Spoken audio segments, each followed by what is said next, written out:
मंडी जिले की विधानसभा जोगिंदरनगर।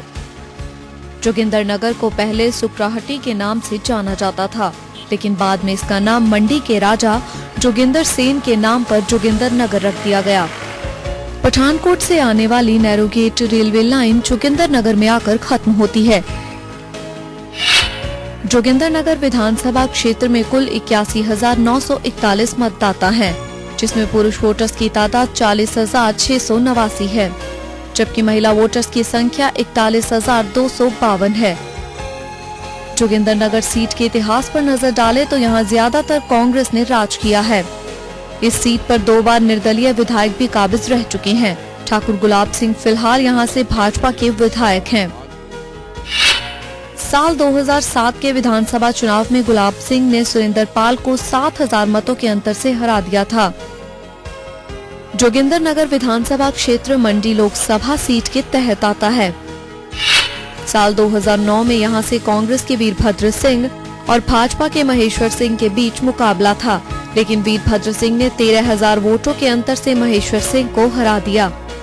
भले ही वीरभद्र ने मंडी लोकसभा चुनाव जीता हो, लेकिन जोगिंदरनगर सीट से लीड महेश्वर सिंह को मिली थी। जोगिंदरनगर विधानसभा क्षेत्र इस बार फिर चाचा भतीजे के चुनावी रण का गवाह बनने जा रहा है। जी हां, गुलाब सिंह ठाकुर कांग्रेस प्रत्याशी सुरेंद्र पाल के रिश्ते में चाचा लगते हैं। आजकल दोनों खुद को सफल बनाने के लिए प्रचार में जोरों शोरों से जुटे हुए हैं। जोगिंदरनगर में चुनाव प्रचार के दौरान विकास बड़ा मुद्दा बन रहा है, लिहाजा विकास का जायजा लेने के लिए हम सबसे पहले 5 साल से इस सीट पर काबिज और प्रदेश सरकार में मंत्री ठाकुर गुलाब सिंह के पास पहुंचे। गुलाब सिंह के मुताबिक उन्होंने अपने शासनकाल में जोगिंदरनगर में अभूतपूर्व विकास किया है। जोगिंदरनगर चौमुखी विकास में आगे बढ़े, ये मेरे जीवन का हमेशा ध्येय रहा है। उस दिशा में बड़े बड़े स्टेट लेवल के इंस्टीट्यूट यहाँ हैं, वो स्थापित किए गए हैं, और सबसे बड़ा स्टेट लेवल का बी फार्मा का आयुर्वेदा कॉलेज की स्थापना जोगिंदरनगर में की गई। जोगिंदरनगर में आयुर्वेदा का ही एक बहुत बड़ा इंस्टीट्यूट ऑफ एक्सीलेंस इन द्रव्य गुना और मेडिसिन्स का 5 करोड़ की बड़ी लागत का जोगिंदरनगर में स्थापित किया गया। जोगिंदरनगर में ब्यास वैली पावर कॉरपोरेशन, जहां ब्यास वैली में जो प्रोजेक्ट निर्माण किए जाएंगे, उनका हेडक्वार्टर जोगिंदरनगर में स्थापित किया गया। जोगिंदरनगर में एक बहुत आलीशान हॉस्पिटल की बिल्डिंग बनाई गई 6.5 करोड़ की, और यहाँ 55 लाख रुपए का ब्लड बैंक पहली दफा जोगिंदरनगर में खोला गया। जोगिंदरनगर में आग की घटनाएं बहुत हुआ करती थी, इसके लिए आग की घटनाएं को काबू किया जाए, ये बहुत निहायत जरूरी होता है। इसके लिए फायर ऑफिस यहाँ खोला गया, जिसको फायर चौकी कहते हैं, वो खोला गया। गुलाब सिंह के अनुसार उन्होंने अपने कार्यकाल के दौरान हलके के हर गांव को सड़क से जोड़ा। गुलाब सिंह के मुताबिक वैसे तो जोगिंदरनगर से भाजपा के अलावा सीपीएम के उम्मीदवार भी सीट की लड़ाई में शामिल हैं, लेकिन जिस लिहाज से उन्हें जन समर्थन मिल रहा है और जो उन्होंने काम किए हैं, उसे देखकर उन्हें यह एहसास होता है कि वो फिर से जीत का परचम लहराएंगे।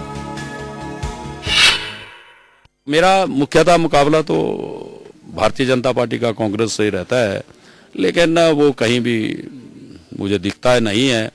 वैसे तो कम्युनिस्ट भी खड़े हैं, उनका भी खड़ा है, और दूसरी जो संबंधित पार्टी हैं उनके भी खड़े हैं। ठीक है, अपना अपना प्रचार प्रसार करते हैं, लेकिन भारतीय जनता पार्टी सबसे प्रमुख प्रचार में भी प्रसार में भी वो लोगों में भारतीय जनता पार्टी की बहुत बड़ी छाप है। लेकिन कांग्रेस प्रत्याशी सुरेंद्र पाल ठाकुर गुलाब सिंह के दावों से इत्तेफाक नहीं रखते। सुरेंद्र पाल के मुताबिक गुलाब सिंह ने सिर्फ कांग्रेस के किए कामों को ही अमली जामा पहनाया।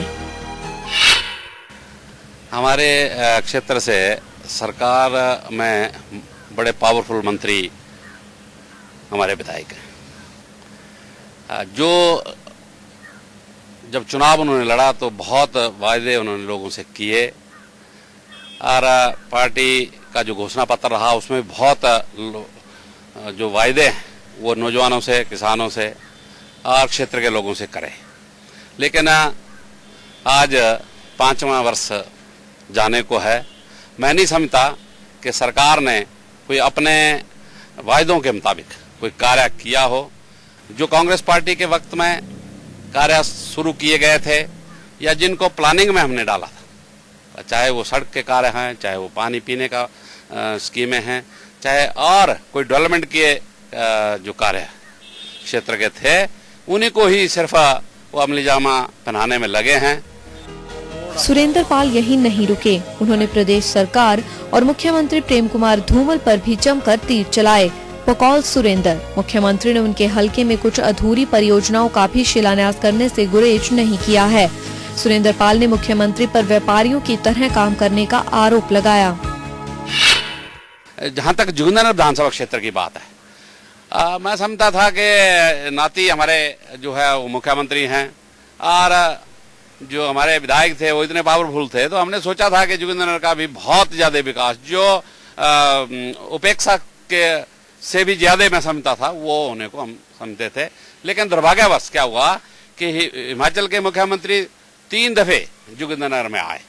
उन्होंने एक तो अधूरे उद्घाटन करे, अधूरे स्कीमों के उद्घाटन करे। लोगों ने मांग की, डिमांड की कि हमारे यहाँ डिपो होना चाहिए, हमारे यहाँ लाड भड़ोल क्षेत्र है उसमें कॉलेज होना चाहिए। उन्होंने वायदे किए थे चुनावों में, लेकिन मुख्यमंत्री ने कुछ भी किसी भी स्कीम के लिए कोई पैसा नहीं दिया। एक मैंने 2007 के बजट में एक जो खेल का स्टेडियम है चौंतड़ा में, वो डाल के रखा था और उसके लिए टोकन मनी उस वक्त 2 लाख रुपया जो बजट में प्रोविजन किया था, और उसका फाउंडेशन स्टोन में हम उस वक्त कराने की कोशिश कर रहे थे। लेकिन उसका बजट जो है, उस वक्त का बजट जो है वो 76 लाख रुपया था। लेकिन मुख्यमंत्री जी ने 20 लाख की घोषणा जो है वो 4 साल सरकार चलने के बाद जो है उसकी करी। ये बड़ी शेमफुल है। ये मुख्यमंत्री जो है, मैं समझता हूँ कि व्यापारियों की तरह काम करते हैं। नेताओं के बाद हमने जोगिंदरनगर की जनता का रुख किया। जनता में विकास के मसले पर मिलीजुली प्रतिक्रिया सुनने को मिली। जो पुरानी पिछली सरकार की जो कई योजनाएं चली हुई थी, उन्हीं कामों का आगे उद्घाटन किया जा रहा है। चाहे बस अड्डे की मांग बड़ी पुरानी है जोगिंदरनगर में, उसको भी नहीं पूरा किया गया। इलेक्शन के टाइम तो बोला था कि हम जब भी गवर्नमेंट इसमें आएगी तो बस अड्डा या बस डिपो जो है उसको जोगिंदरनगर में खोलेंगे, लेकिन उसमें भी कोई आज दिन तक कोई काम नहीं हुआ। खासकर हमारा जो दुर्गम क्षेत्र था, इलाका लड़ इलाका और जगतपुर की जो बेल्टें थी, उनमें जो सड़कों की सुविधा जो है वो हर आधे किलोमीटर के बाद या किलोमीटर के बाद जो है जोगिंदरनगर से सीधी लड़ भड़ोल के लिए जो है सड़कों से जोड़ दिया गया हुआ है और हर एक गांव को जो है टच किया हुआ है। मौजूदा सरकार के काम बस ऐसे ही रहे, कोई खास नया कोई काम नहीं किया। जैसे कि कोई चीज़ उपलब्धि, कोई बड़ा इंस्टीट्यूट कोई कुछ नहीं किया। तो ऐसे स्कूलों में भी ऐसे ही है, अभी वर्दियों का शोषण कर रखा है। शिक्षा रोजा कॉलेज है, यहाँ पे ITI है, हर एक चीज़ खोली है, किसी प्रकार की कमी तो कुछ नहीं छोड़ी है यहाँ पे सरकार ने। ऐसा कुछ नहीं है, यहाँ पानी की कमी नहीं है, कोई चीज़ नहीं है, हर एक सुविधा है। ऐसे लोग कोई कुछ कहने में, हर एक छोटा छोटा गाँव भी है, सड़कों से जुड़ा है। जितनी सड़कें अभी बनी है इतनी आज दिन तक नहीं बनी। रोजगार किसी को नहीं मिला, शिक्षा भी इतनी कुछ अच्छी नहीं हुई और बाकी सड़क का भी कोई निर्माण नहीं हुआ, कोई भी नौकरी किसी को नहीं मिली। जैसे पानी की समस्याएं थी, रोड की समस्याएं थी या दूसरी अन्य समस्याएं लोगों की, तो उन चीज़ों को सभी को ध्यान में रखते हुए सरकार से जितने भी हो पाया और लोगों तक हर सुविधाएं पहुँचाइए। 5 साल का समय जो है इसके अंदर बेहद विकास हुआ। यहाँ पर नए नए काम जिसको कभी हमने सोचा था, यहाँ पर जैसे देखा आपने मिनी सचिवालय बन रहा है, यहाँ पर ऐसी ऑफिस का आना, ये सब जो यहाँ का उपलब्धि है। और कॉलेज का जो स्टैंडर्ड अप होना यहाँ पर, फिर अपने जो अपने स्टेडियम को जो इसका द्वारा काम चल रहा है। जोगिंदरनगर विधानसभा क्षेत्र में भाजपा जहां सड़क, शिक्षा और स्वास्थ्य के दम पर वोट मांग रही है, वहीं कांग्रेस इन्हीं मसलों में कमियां गिनवाकर जनता के बीच जा रही है। बहरहाल जनता तैयार है, नेता भी अपने वायदे और इरादों से जनता को अपनी ओर करने में जुटे हैं। देखना होगा हमेशा से भाजपा और कांग्रेस की रणभूमि रही इस विधानसभा के लोग अब के चाचा को विधानसभा भेजते हैं या फिर भतीजे में अपना विश्वास जाहिर करते हैं।